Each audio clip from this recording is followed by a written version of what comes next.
Before we get into today's interview, I want to tell you about another podcast that I think you're really going to love. It's called the Marketing Book Podcast, and it was named by LinkedIn as one of 10 podcasts that will make you a better marketer.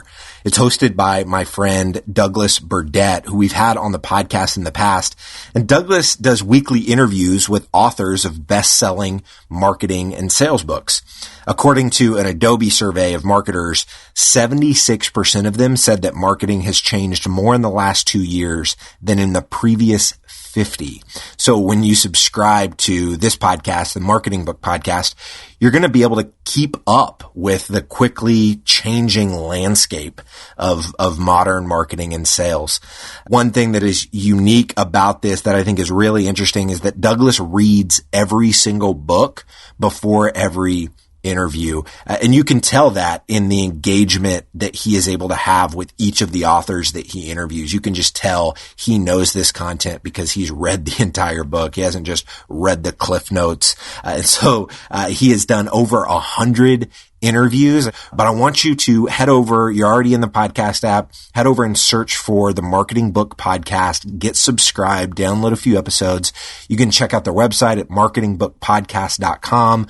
You can follow them on Twitter at Marketing Book, but I really want you to subscribe to this podcast. This is one that I get a ton of value from, and I think you will as well. You're listening to the B2B Growth Show, a podcast dedicated to helping B2B executives achieve explosive growth. Whether you're looking for techniques and strategies or tools and resources, you've come to the right place. I'm James Carberry. And I'm Jonathan Green. Let's get into the show. Welcome back to the B2B Growth Show. We are here today with Michelle Huff. She is the CMO at Act-On Software. Michelle, how are you doing today? Good. How are you? I am wonderful. So, Michelle, today we're going to be talking about how AI is changing the way we send emails. This is a super interesting topic that I'm pumped to dive into. But before we do that, tell our listeners just a little bit about Act-On and what you and your team are doing over there. Yeah, so Act-On, if you haven't heard of us, we're in the B2B marketing automation space. Some people like to think of it as, what do you do with leads and manage that as they turn into revenue? And basically, we're headquartered here in Portland, and we're really focused on making sure that our marketers focus on marketing and making marketers successful. I love it. And so Michelle, in talking about this idea of, I'm seeing a lot of people talk about AI right now. I'm excited to talk about it in the context of how we send emails. I would love to hear kind of your perspective at maybe at a higher level before we dig into how it's impacting emails. Talk to us about kind of your high level thoughts on AI and the impact that it's going to be having on businesses in general. Yeah, so I find it to be such an interesting space, right? Like you hear so much of AI.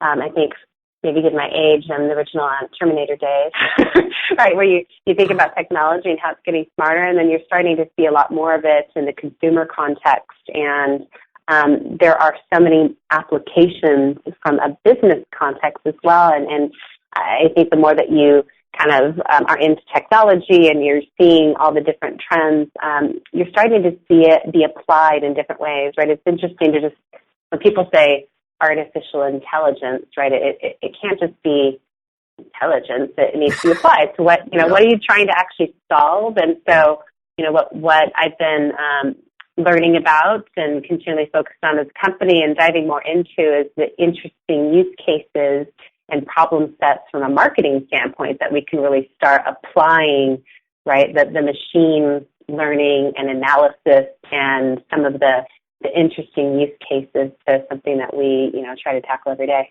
So I'd love to dive into some of those use cases. Obviously, you guys are in the thick of it.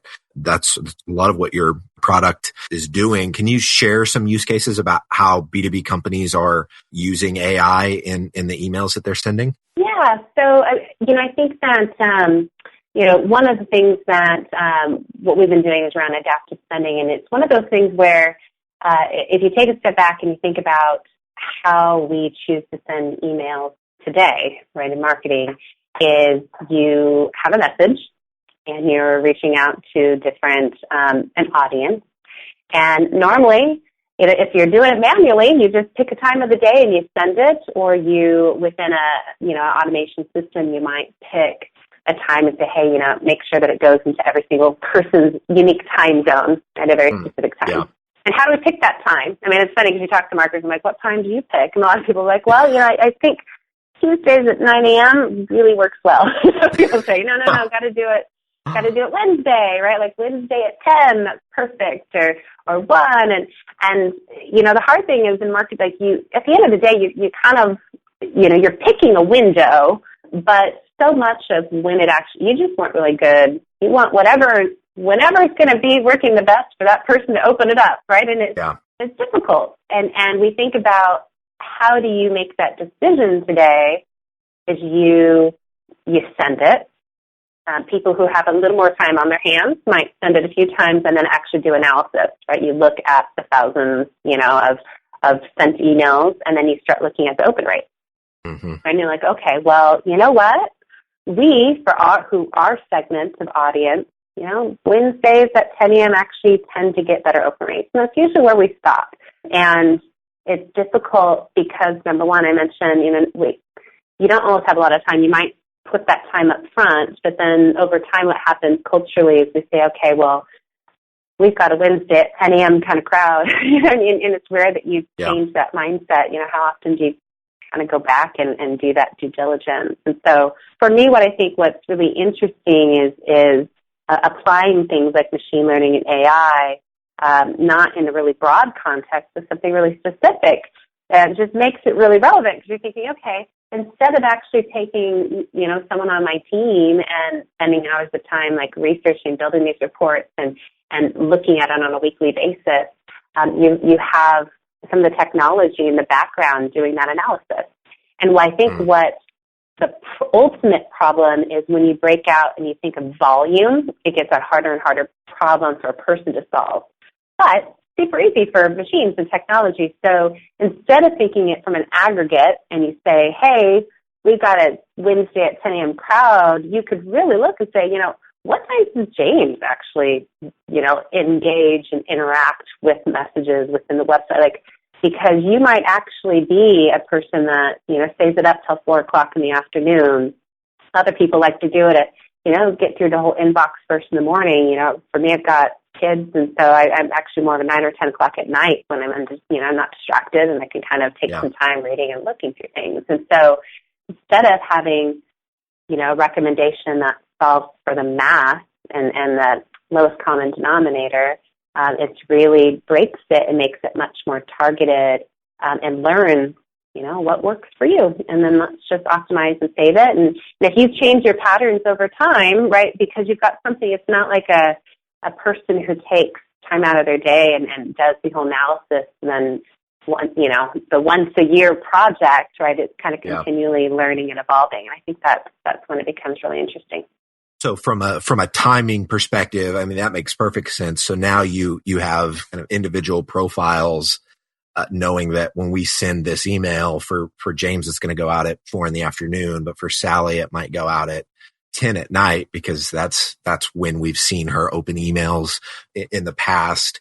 So I love that use case, just the timing of it and how AI can solve that piece of the equation. What are some other use cases, Michelle, that you're seeing where AI can be applied specifically to email marketing?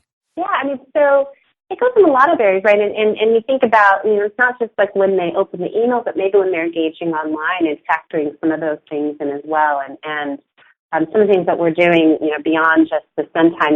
We kind of picked that one first because, I guess I'm a marketer and I can be kind of type A sometimes in the thought of letting a machine make a decision. You're kind of like, I don't know, but so when it comes to when are you going to send an email, for me, I'm happy to select the radio button and let it pick if I get better response rates. Like if I just get better conversion rates, I'm sold.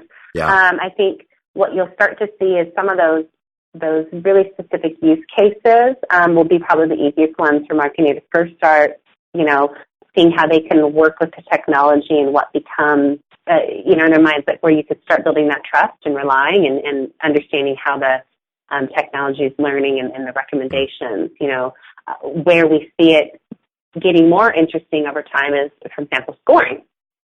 Okay. So in marketing automation, that tends to be a pretty big component of the system, because what you're really trying to identify in a score is oftentimes intent, right? Okay. You're really trying to see, from a prospect standpoint, buying intent. Like if someone's showing and demonstrating that they're considering your particular solution, or you're interested in, the actual category, you want to be identifying that with a score. And then what that does is say, okay, if I've got a higher score, when you've got thousands to choose from, that really helps prioritize and send over the right people immediately to sales, so they can prioritize their time and have kind of an immediate interaction with people who are showing buying intent. The problem is, if you really think about how it's done today, sometimes it kind of feels like, voodoo magic for some people, because you've got spreadsheets, and other times literally people are like, I don't know, like, let's make it 5, kind of willy-nilly, and you're like, okay, well, doing it again, like for lead scoring to be good, like you really have to be on top of it, and you want to be continually getting feedback from sales and feedback from your team, and understanding your market better and applying that over time. And it's the more that you can actually leverage some of the analysis and machine learning and recommendations, I think that can have a whole different way that marketing approaches lead scoring as well. I love it. So the timing of when your emails go out, the lead scoring component of it. Do you see anything coming down the pipe, Michelle, around kind of AI actually helping inform the messaging that goes into the email? Totally. Yeah, that's kind of the third one. And that's the interesting one, where I say the way we've been thinking about it is there almost needs to be this kind of balance of the marketer intuition and creativity with a little of the machine recommendations and insights, right? And there's always going to be this kind of back and forth. And because I could never imagine a world where you just kind of check a radio button and then you just let the machine create the content and choose from anything, right? It might get a little scary. But I definitely feel like, like the more that customers, right, the expectations in the market have been changing. People really want things to be much more personalized and individualized, and that makes a lot of sense for the emails that are being sent as well. They really expect the person, and they understand you're using technology too, right? You know who we are, and you know what industry I am, and what company, and I want it to be significant and relevant to me.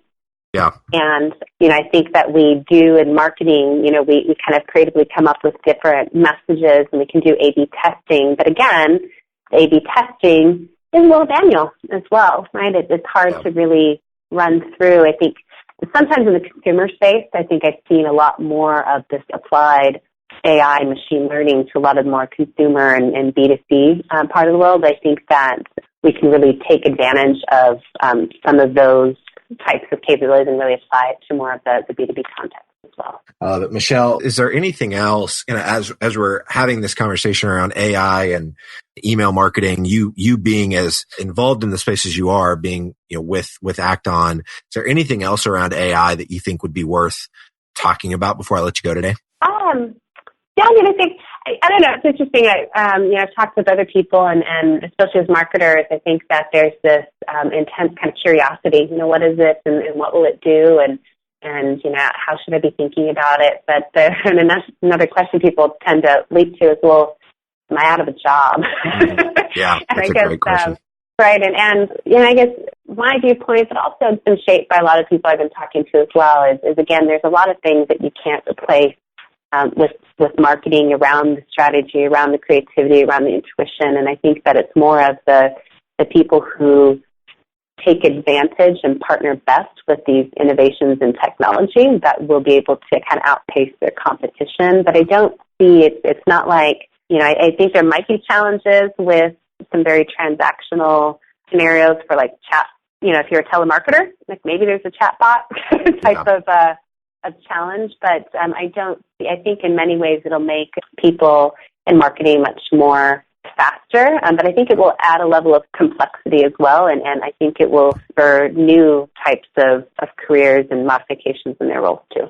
I've always thought about it from the perspective of, if you're asking yourself that question, really challenging yourself to develop kind of that creative muscle, because I think that's something, the creative brain is something that I think will never be replaced by AI if you're in, if marketing is the career path that you've chosen to go down. I think, and creative being such the variable in the success of marketing. If that's a question across your mind, you were wondering, am I going to lose my job? Man, really start thinking about how you can build that creative muscle, because I think that's a pretty safe path if you're doing that. I don't think you're going to have to worry about AI taking your job anytime soon. Creativity and knowing the customer, right? Yep, those are the two things. So, Michelle, I've been asking our guests for the last few weeks this question. It's helping our listeners understand our guests on a different level. So I'd love to ask you, what is the legacy, be it in business or personal, what's the legacy that you would like to leave? It's an interesting question. In my 40s now, I think I've started to think a little bit more of legacy. That's why, I guess when I think of that, for me, I'm a very people person, relationship driven, and I guess for me, it's, I think about how do I want to be remembered, and it's about, who I've met in my past and how they think of me, and have I come across as having an impact in their lives and being a genuine and authentic person. I think that with my family, with my friends, my extended network, I think that for me, it's the character of who I am is kind of the legacy I'd like to live. I love it. That is something that I resonate deeply with as well, Michelle. So I appreciate you sharing that. If there's somebody listening to this, they want to stay connected with you, or they want to learn more about Act-On, what's the best way for them to go about doing that? Yeah, well, for me, you can easily find me, Michelle, _Huff at LinkedIn. Otherwise, that's the same one for Twitter. But come to act-on.com if you want to stay connected with us. It's act-on.com. Wonderful, Michelle. Well, thank you so much for your time today. This has been incredibly helpful for me, and I know that our listeners are going to get a ton of value out of it as well. So thank you so much for your time. Yeah, thank you. If you're a B2B marketer, we want to feature you on sites like Huffington Post, Social Media Examiner, and Chief Marketer. Every week, we send out a question related to B2B marketing. We use the responses to those questions to fuel the content we write for really popular websites. So head over to sweetfishmedia.com/questions and sign up today. Thank you so much for listening. Until next time.